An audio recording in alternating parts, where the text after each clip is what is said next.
오늘 본문의 말씀으로 왕을 영접합시다 라는 제목으로 말씀의 은혜를 함께 나누겠습니다. 예수님께서 이 땅에 오실 당시에 유대 나라에는 로마에서부터 파송되어진 분봉왕이라고 일컬어지는 헤롯 대왕이 다스리고 있었습니다. 엄격히 말해서 파송이라기보다는 임명받았다라고 말하는 것이 옳을 것입니다. 그 이후에 예수님이 오늘 예루살렘에 입성하는 이 사건일 당시에 분봉왕은 헤롯 대왕의 아들이었던 헤롯 필립 1세가 다스리고 있었습니다.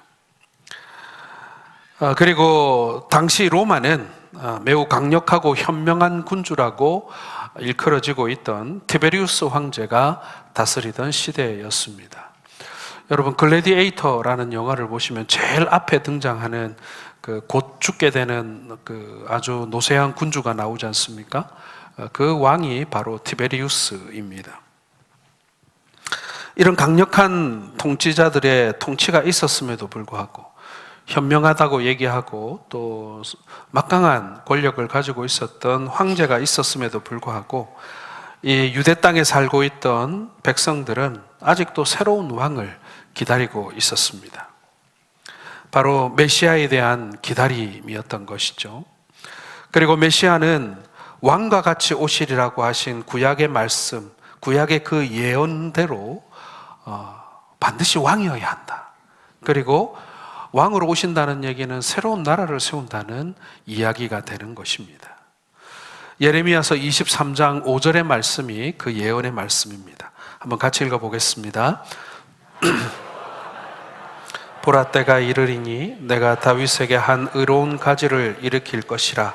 그가 왕이 되어 지혜롭게 행사하며 세상에서 공평과 정의를 행할 것이라. 자, 이스라엘의 민중들은 그들을 통치하는 왕이 있음에도 불구하고, 실제적인 분봉왕과 황제가 있음에도 불구하고 새로운 왕, 진실로 공평과 정의를 약속할 수 있는 왕을 기다리고 있었다라는 것입니다.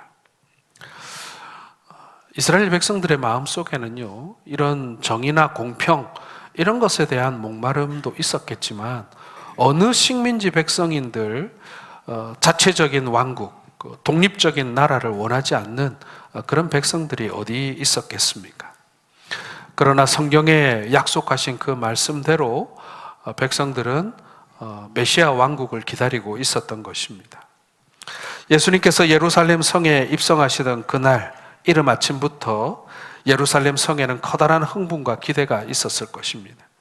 새로운 왕에 대한 기대입니다. 또 새로운 나라가 세워질 것, 그러니까 천지가 개벽하는, 경천동지할 사건이 기다리고 있었지 않겠습니까?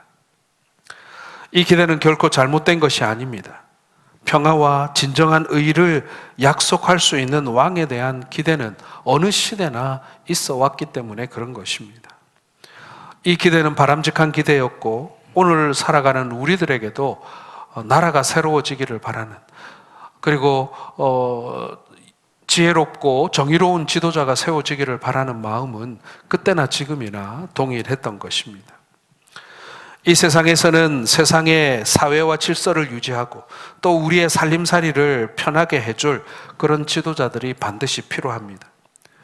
이러한 지도자의 존재는 매우 소중한 것이고, 성경은 그래서 언제나 국가의 지도자들을 위해서 기도하라고 가르치고 있습니다. 여러분, 기독교 신앙에서는 한 번도 무정부적이거나 그런 사상을 지지한 적이 없습니다. 그럼에도 불구하고 기독교는 또 다른 왕을 약속하고 있습니다. 이 세상의 왕과는 다른 왕 말입니다.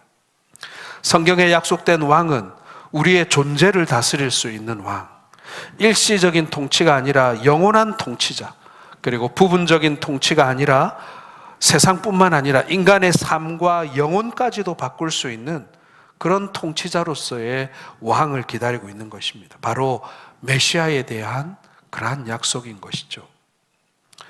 여러분, 오늘 우리의 삶이 정말 하나님의 뜻에 합당한 그러한 삶이 되고, 또 우리가 살아가고 있는 이 땅의 역사가 변화되기 위해서는 다른 것이 아니라 바로 예수 그리스도를 왕으로 이해하는 영적인 안목이 있어야 한다라는 것입니다. 실제적인 고백이 있어야 하고요. 그리고 예수 그리스도가 내 삶에, 그리고 우리나라의 왕이라고 하는 이러한 삶으로 드러나는 고백이 있어야만 한다라는 것입니다. 그래야 개인도 바뀌고 가정도 바뀌고 나라도 바뀔 수가 있다는 것입니다. 자, 우리는 그렇다면 어떻게 내게 오시는 왕, 그분을 영접할 수 있을까? 우리는 어떻게 하면 이 세상의 지도자가 아닌 나의 내면과 이 세상을 다 다스리시는 그러한 영원한 통치자를 맞이하게 될 것인가? 오늘 예루살렘에 예수님이 들어오는 장면을 보면서, 그 당시 사람들이 예수님을 영접하는 이 모습을 보면서 우리는 왕을 어떻게 맞이해야 하는가? 우리는 어떤 왕을 모셔야 하는가? 함께 이 시간 살펴보고 내 삶의 진정한 왕이 누구신가를 재점검해보는 그러한 시간이 되기를 소원합니다. 첫째로 여러분, 우리는 왕의 계획을 신뢰해야 합니다.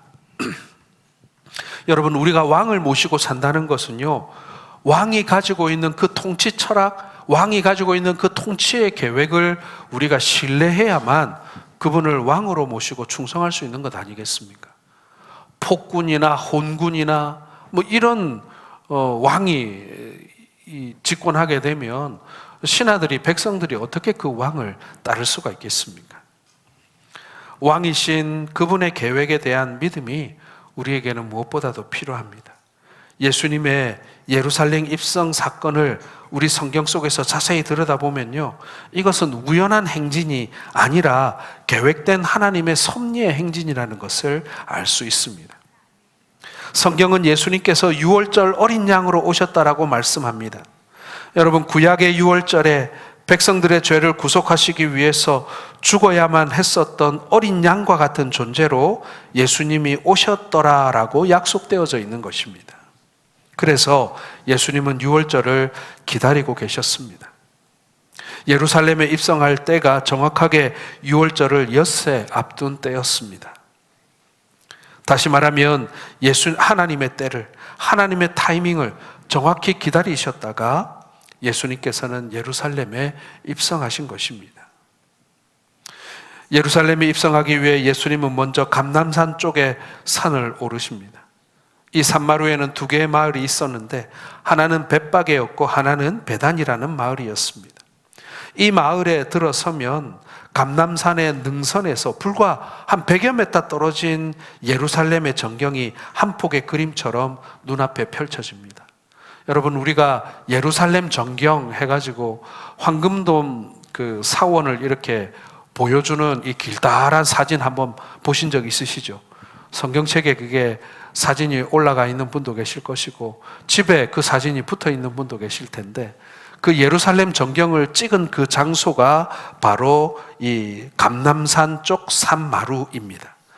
그 산 꼭대기에서 나주막한 그 능선 위에서 사진을 찍으면 그렇게 사진이 나오는 거예요.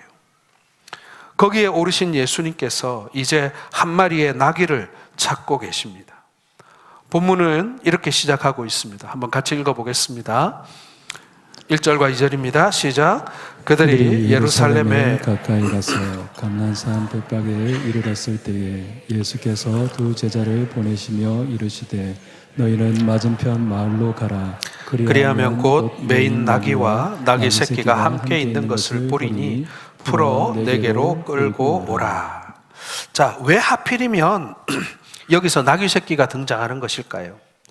이건 역시도 구약에 예언된 하나님의 계획의 성취였습니다. 예수님이 예루살렘에 입성하시기 520년 전 구약 성경 스가랴 말씀 9장 9절에 보면 이렇게 기록되어 있습니다. 같이 읽겠습니다. 시온에 따라 크게 기뻐할지어다. 예루살렘에 따라 즐거이 부를지어다. 보라, 내 왕이 내게 임하시나니 그는 공의로우시며 구원을 베푸시며 겸손하여 나귀를 타시나니 나귀의 작은 것 곧 나귀 새끼니라. 이 예언을 성취하시기 위해서 오늘 예수님께서는 지금 한 마리의 나귀를 찾고 계시는 것입니다. 그리고 그분이 타셔야 할 나귀가 정확히 어디에 있는지 예수님은 알고 계셨던 거예요. 그분은 이 모든 것을 계획하고 그리고 알고 계셨다라는 것입니다. 3절에 보면 만일 누가 너희에게 왜 이렇게 하느냐, 왜 남의 나귀를 함부로 데려가느냐라고 하면 뭐라고 하라고 했다고요? 주가 쓰시겠다. 이렇게만 말하면 된다는 거예요. 예수님은요, 이 나귀의 주인과 전혀 상관없이 한가롭게 놀고 있던 나귀 새끼 한 마리의 주인이 바로 당신이라고 지금 선포하고 계시는 것입니다. 그분은 이 나귀의 주인일 뿐만 아니라 그 나귀 주인의 인생의 주인이기도 하십니다. 그리고 여기 앉아있는 여러분과 저를 창조하신 창조의 주인이시고 그리고 심판의 주인이신 것입니다. 사랑하는 성도 여러분, 나귀 한 마리를 쓰실 계획을 갖고 계신 주님이라면 사랑하는 자녀된 여러분과 저를 향한 하나님의 계획이 없으시겠습니까? 그분이 예루살렘에 들어가실 때 어떤 나귀를 타실지, 어떤 사람이 가지고 있는 나귀를 타실지, 어느 마을에 가서 그 사람을 만날 수 있는지를 다 알고 계신, 그리고 그것을 계획하신 하나님께서 천하보다도 귀하게 여기시는 저와 여러분들을 향한 하나님의 계획이 없으시겠습니까? 가지고 계시는 거예요. 우리의 삶이 하나님의 뜻대로 쓰여지는 보람된 인생이 되기 위해서는 내 인생 속에 하나님의 계획이 있다는 사실을 여러분 분명히 믿으시기를 바랍니다. 우리는 이 땅에 우연히 던져진 그런 존재가 아닙니다. 인생의 성패를 여러분은 어디에 걸고 계십니까? 다른 사람보다 더 잘 되는 거죠? 그게 여러분들의 인생의 성패를 좌우합니까? 아닙니다, 여러분. 나를 창조하신 하나님이 나를 향해 가지고 계신 그 계획 속에서 오늘 하루하루의 삶이 그분의 뜻을 이루는 삶으로 내가 지금 살아가고 있는가? 여러분, 그것이 우리의 인생의 승부를 좌우하는, 인생의 승패를 좌우하는 생각이라는 것입니다. 나는 지금 주님의 뜻에 합당한, 주님의 계획을 따라 지금 내가 살아가고 있는가 하는 것 말입니다. 내 인생의 왕이라고 선포하신 하나님의 의대로 내 인생이 지금 쓰여지고 있는지, 그리고 내 삶이 다하는 날 후회 없는 인생을 살았다라고 내가 고백할 수 있는 그런 인생을 살아가고 있는 것인지, 여러분, 거기에 이 답이 있다는 얘기입니다. 그 중요한 첫 번째 스텝으로 여러분 예수님을 왕으로 믿으시길 바랍니다. 그리고 그 왕이 가지고 계신 나를 향한 계획을 여러분 신뢰하시길 바랍니다. 하나님이 여기 나를 왜 부르셨지? 하나님이 많고 많은 교회 중에 왜 하필 성동교회로 나를 불러서 여기서 믿음 생활하게 하셨지? 여러분, 그게 하나님의 계획 안에 있어요. 그리고 하나님의 그 계획 안에 내가 있다는 사실을 여러분 신뢰하시길 바랍니다. 그것을 믿지 못하면요, 내 인생을 내 계획대로 살게 돼요. 내 인생에 하나님이 개입하기보다는 내가 주인이 되어서, 내가 왕이 되어서 내 인생의 계획을 내 마음대로 하게 되는 거예요.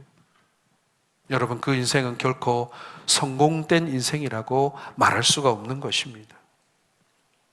내 삶이 허무와 갈등으로 허우적거리다가 끝나는 것, 그걸 원하지 않으십니다. 내 삶에 대한 하나님의 그 계획은요, 완벽합니다. 때로는 골짜기가 있고, 때로는 강도 건너야 하고, 때로는 비바람이 닥치기도 하는 내 인생이지만, 그러나 그 모든 것이 하나님의 계획 안에서 하나님의 동행 아래에 이루어지고 있다는 것, 여러분, 그것을 믿으시길 바랍니다.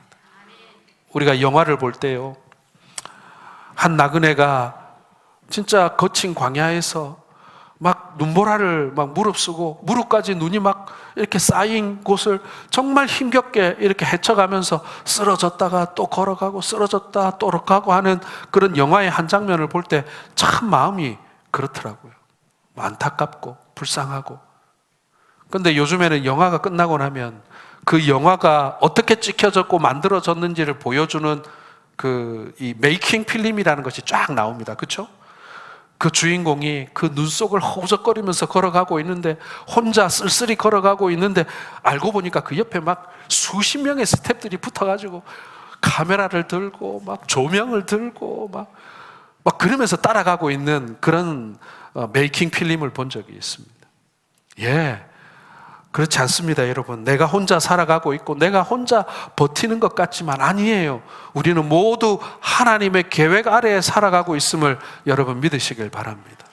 하나님께서 좌와 우와 위와 아래 그 어느 곳에도 계시면서 우리를 결코 홀로 두지 않도록, 우리를 무게의 간 곳에 그저 던져버리지 않도록, 세상의 운에 우리의 인생을 맡기지 않도록 하나님께서 우리와 함께 하시는 계획을 가지고 계시는 것을 믿으시는 우리 모든 성도들 되시기를 주의 이름으로 축원합니다.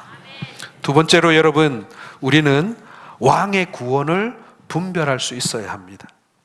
첫째로는 왕의 계획을 믿으시고요, 두 번째로는 그 왕께서 우리에게 베푸시는 그 구원의 뜻이 무엇인가를 똑바로 분별하실 수 있기를 바랍니다. 예수님이 예루살렘 성을 향해 다가오십니다. 그리고 사람들은 흥분하기 시작합니다. 어떤 사람은 종려나무 가지를 들고 나와 흔들고 그것을 길에다 놓기 시작합니다. 어떤 사람들은 자기의 겉옷을 벗어 예수님이 지나가시는 그 길에 깔곤 합니다. 이 겉옷을 벗어 땅에 까는 행위는 왕에 대한 예절이었습니다. 옛날에는 요즘처럼 길이 그렇게 좋지 않았어요. 그래서 먼지도 많이 나고 더러운 것도 많았단 말이에요.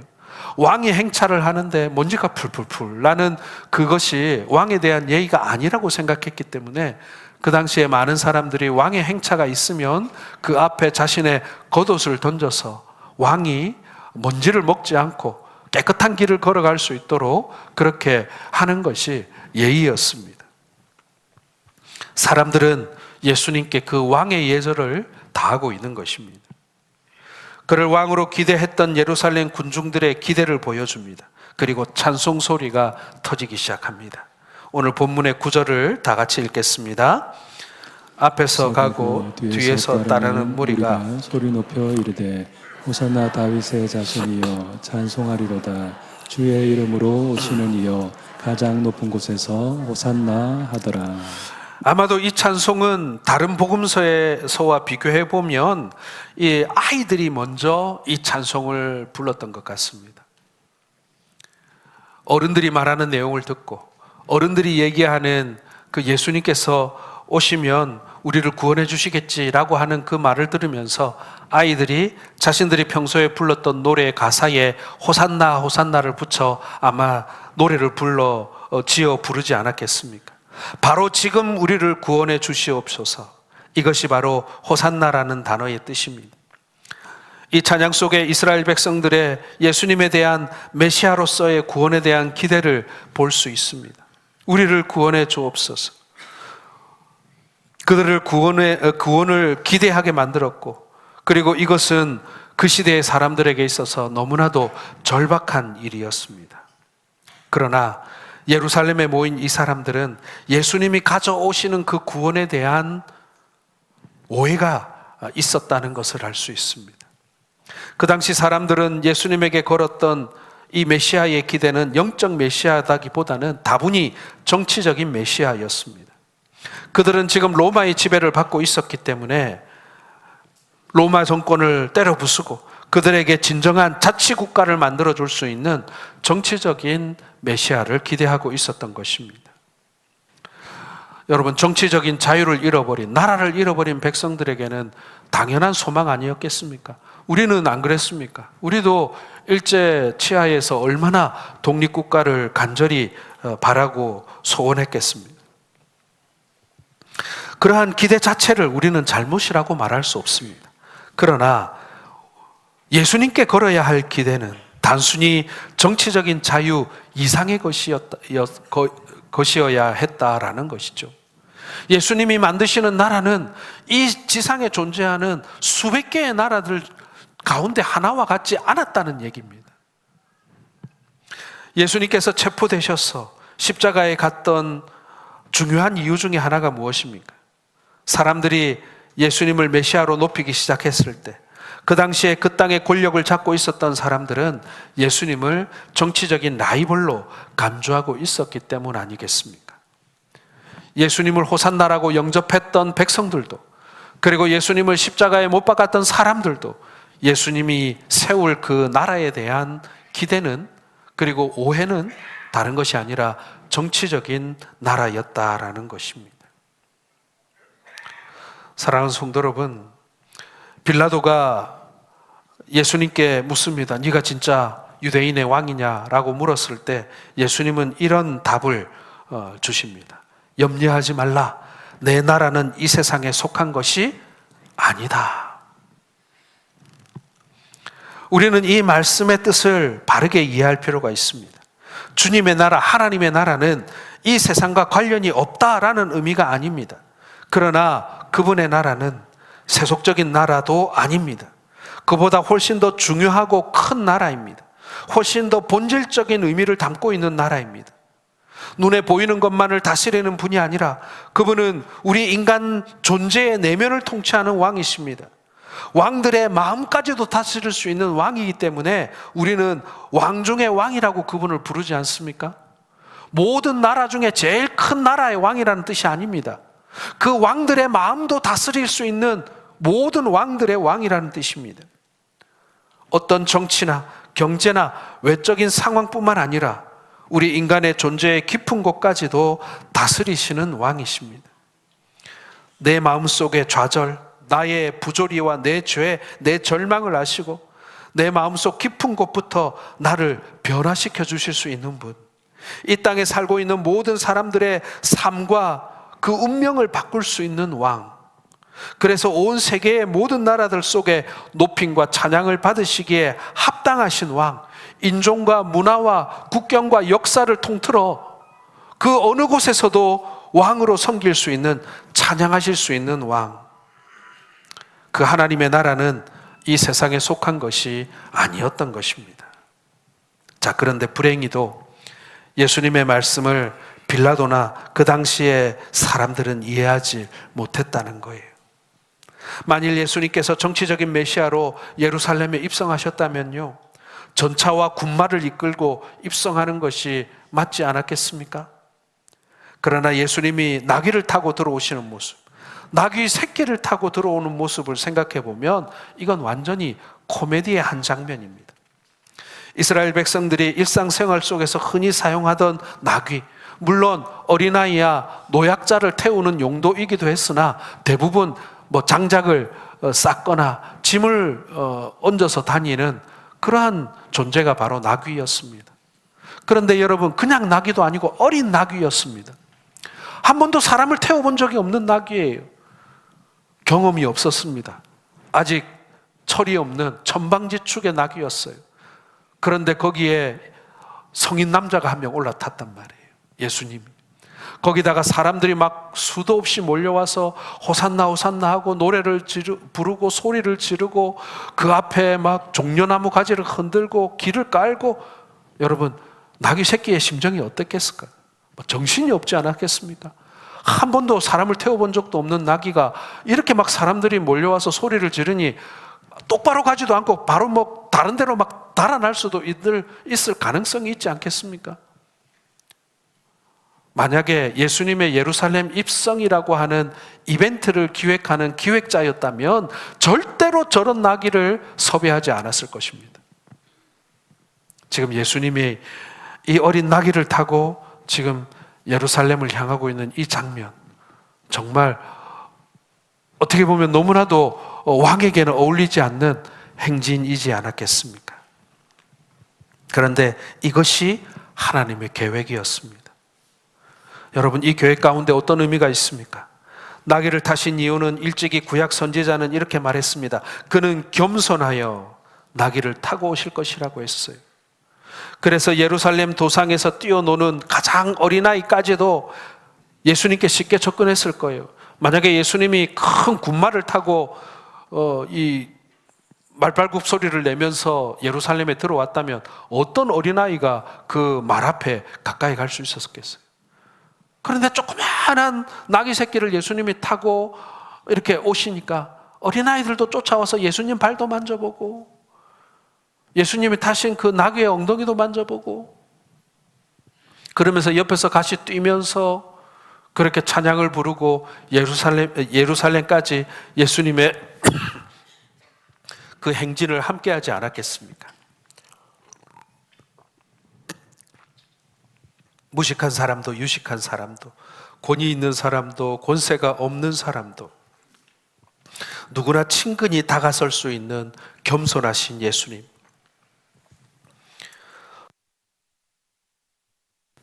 나는 마음이 온유하고 겸손하니 나의 멍에를 메고 내게 배우라고 하신 그런 말씀을 하신 예수님입니다. 누구든지 만나는 사람마다 그에게 인생이 바뀔 수 있는 희망을 약속하신 예수님이십니다. 여러분, 우리가 이걸 한번 구분할 줄 알아야 돼요. 멀리 있다고 그 사람이 큰 사람이 아닙니다. 멀리 있다고 다 예쁜 사람이 아니죠. 원래 옆집 처녀보다 이웃집 처녀가 이웃 마을 처녀가 더 예뻐 보입니다. 예수님이 이렇게 친근한 분이었기 때문에 많은 사람들이 예수님이 권위가 없다, 예수님이 우리가 아는 목수 요셉의 아들이 아니냐, 이렇게 사람들이 얘기했지만, 그러나 주님의 말씀을 듣고 주님의 사역과 기적을 볼 때 사람들은 비로소 그분이 메시아이심을 알게 되었습니다. 그러나 누구에게나 친근하셨던 예수님, 예수님은 단순히 정치적 압박에서 우리를 구원하시는 자가 아니라 인간의 가장 본질적인 문제인 죄로부터 우리를 구원하시는 분이십니다. 우리의 아픔을 아시고 우리의 한계를 아시고, 예수님이 마리아에게 잉태되었을 때 천사는 그분의 탄생을 예언하면서 이렇게 말했지 않습니까? 아들을 낳으리니 그 이름을 예수라 하라. 예수라는 말의 뜻은 자기 백성을 저희 죄에서 구원할 자이심이라. 이것이 바로 예수님이 이 땅에 오신 계획이었던 것입니다. 오늘 나를 방황하게 만드는 것, 하나님과의 관계를 단절시키는 내 인생의 방황과 내 인생의 수수께끼 같은 어려움들, 내 안에서 일어나고 있는 수많은 삶의 갈등들, 여러분, 이것이 결국 죄 때문 아니겠습니까? 이 죄로부터 나를 해방시키고 나를 용서하시고 그리고 나를 하여금 하나님 앞에 서게 하실 수 있는 분이 예수님이심을 여러분 믿으시길 바랍니다. 그분만이 이 죄로부터 용서해 줄 수 있는 분이고 새롭게 해 주실 수 있는 그런 분이라는 것을 우리는 믿어야 하는 것입니다. 여러분, 성경이 약속하는 구원의 본질을 이해하시기를 바랍니다. 우리가 정말 왕 되신 예수님을 통해서 우리의 삶이 바뀌기를 원한다면 우리는 세상의 왕과는 구분할 줄 알아야 되는 거예요. 세상의 지도자들이 다스리는 다스림과 하나님의 다스림을 우리는 구별할 줄 알아야 됩니다. 세상의 위정자들과 우리를 다스리시는 왕 되신 하나님을 우리는 구별할 줄 알아야 됩니다. 그걸 혼돈하면 안 된다는 거예요. 그들이 우리에게 줄 수 있는 유익과 왕 되신 하나님이 우리에게 베푸시는 이 구원의 이 은혜를 우리는 혼동하지 말아야 하는 거예요. 그리고 어디가 더 가치 있는 것이고 어디가 더 이 위대한 일인가를 우리는 똑바로 볼 줄 알아야 한다라는 것입니다. 그러므로 여러분, 우리가 주님을 왕으로 모신다는 것은요, 그 왕이 우리에게 베푸시는 구원을 이해하는 것입니다.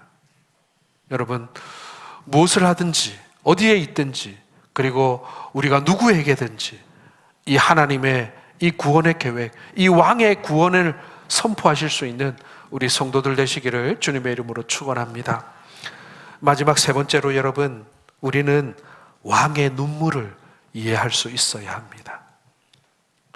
오늘 본문의 호산나 찬송 속에서 예수님께서 예루살렘에 들어오셨다, 이런 모습으로 끝이 납니다.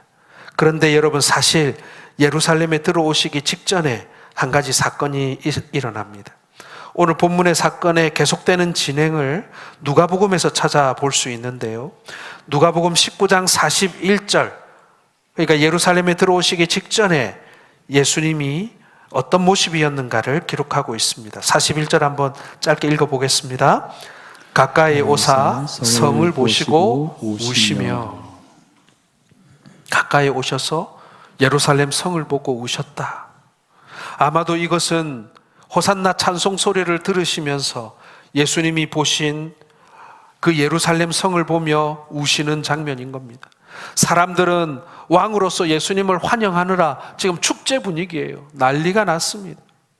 그런데 예수님은 그곳에서 흥분하거나 아니면 기뻐하시거나 그 환호하는 군중들을 향해서 손을 흔드시는 것이 아니라 울고 계셨다. 여러분, 예수님의 눈물의 의미를 여러분들은 이해하고 계십니까? 예루살렘 성에 다가오시면서 예수님이 우시는 그 눈물, 너무나도 예수님의 뜻과는 어긋난 정치적인 메시아의 기대를 걸고 흥분한 군중들의 그 환호성, 그 오해의 찬송 소리를 들으면서 감람산 입구로 돌아서시는 예수님은 눈에서 뜨거운 눈물이 흐르고 계셨던 것입니다. 그 눈물의 의미가 도대체 무엇이겠습니까? 누가복음 19장 42절을 같이 읽어보겠습니다. 이르시되 너도 오늘 평화에 관한 일을 알았더라면 좋을 뻔하였거니와 지금 내 눈에 숨겨졌도다. 사람들은 로마 정권을 부수고 정치적인 자유와 독립을 가져다 줄 수 있는 그러한 메시아를 예수님에게서 기대하고 있었습니다. 그러나 예수님은 이런 폭력의 힘을 가지고 오신 예수님이 아니라 바로 평화의 주님으로 오셨다라는 것입니다. 너희가 내가 가져온 이 평화의 의미를 알았으면 좋겠다. 그런데 너희들은 지금 눈에 내가 안 보이는구나. 너희들 눈에 가리워져서 나의 진짜 진면목이 너희는 지금 안 보이는구나.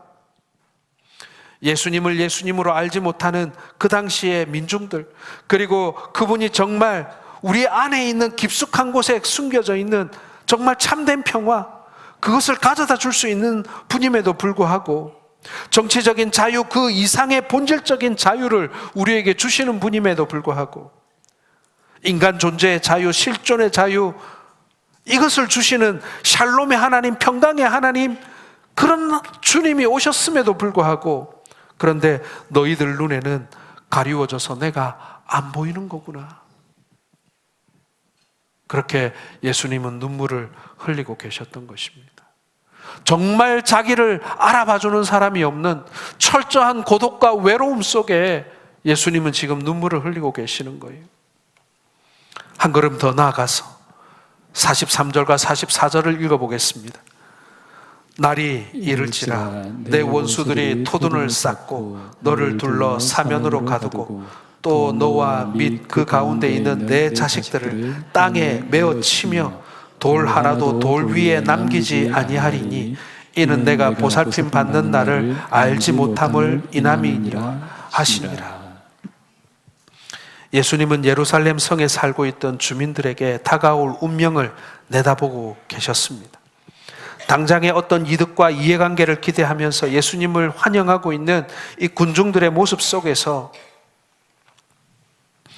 그들의 생각과 판단에 맞지 않는 예수님을 알았을 때 불과 닷새 후에 찬양하던 이 군중들이 예수님을 향해서 저를 십자가에 못 박으소서, 못 박으소서, 못 박으소서 외치게 될 그 군중들을 우리 예수님께서는 알고 계셨던 것입니다.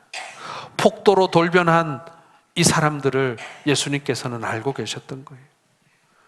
참된 평화의 왕이신 예수님을 거절한 이 백성들, 그리고 이 예루살렘 도성이 AD 70년 로마의 티도 장군과 또 황제가 이끄는 로마의 군인들에 의해서 이 성이 철저히 파괴될 것을 알고 계셨던 것입니다. 여러분, 예루살렘 파괴하면 예루살렘 성만 무너지는 게 아니죠. 그곳에 수십만의 사람들이 학살을 당합니다. 얼마나 많은 사람들을 칼로 죽였든지 칼이 무뎌져서 칼이 들어가지 않으니 어린아이들은 땅바닥에 맺혀서 죽이는 거예요. 얼마나 잔혹하고 비참한 상황이 벌어졌겠습니까? 예루살렘 성전은 예수님의 예언하신 그대로 돌 하나 위에 돌이 남지 않을 정도로 완전히 평탄화자고 아주 평평한 그냥 아주 돌무더기 바닥을 만들어 버린 거예요. 왕 대신 그리스도를 거절하고 구원을 거절하고 멸망할 도시의 운명을 보시면서 또 그 도시 속에 죽어갈 사람들의 모습을 바라보시면서 예수님은 호산나 이 영광스러운 찬송 소리를 들으셨지만 예수님의 눈에는 뜨거운 눈물이 흐르고 계셨던 것입니다. 여러분, 예수님이 얼마나 많은 눈물을 흘리셨습니까? 예수님께서 겟세마네 동산에 들어가 내일 아침이면 그가 짊어져야 할 십자가를 생각하시면서 그분은 또한 우셨습니다. 히브리서 기자는 겟세마네 동산에서 예수님이 우신 광경을 그가 심한 고통으로 통곡하셨다라고 묘사하고 있습니다. 심한 통곡의 눈물을 쏟으셨다는 거예요. 다가올 십자가의 고통이 괴로워서 흘린 눈물이 아닙니다. 무서워서 흘리신 눈물이 아니에요. 예수를 믿지 못하고 예수를 알지 못하고 예수를 영접하지 못한 사람들의 그 운명을 슬퍼하시며 우시는 것입니다.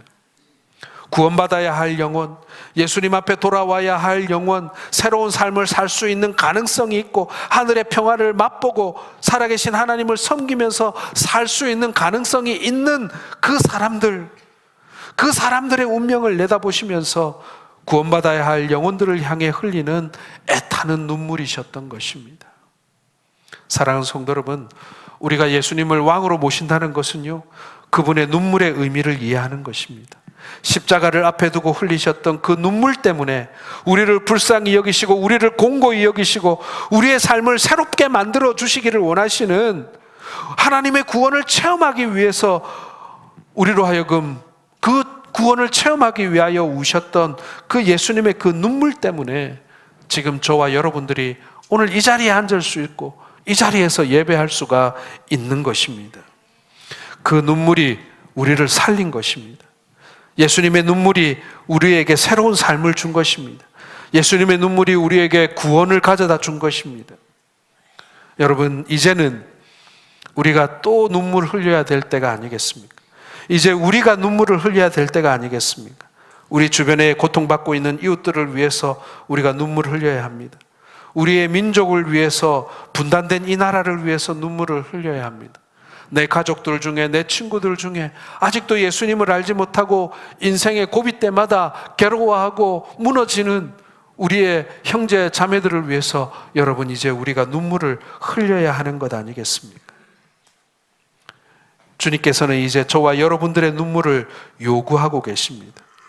우리가 예수님의 눈물의 의미를 이해하고 나를 구원하신 예수님의 눈물에 대한 감격 속에서 내 눈에 눈물이 흘러지는 날, 여러분, 우리의 가족과 우리의 나라가 치유되고 회복될 줄로 믿습니다.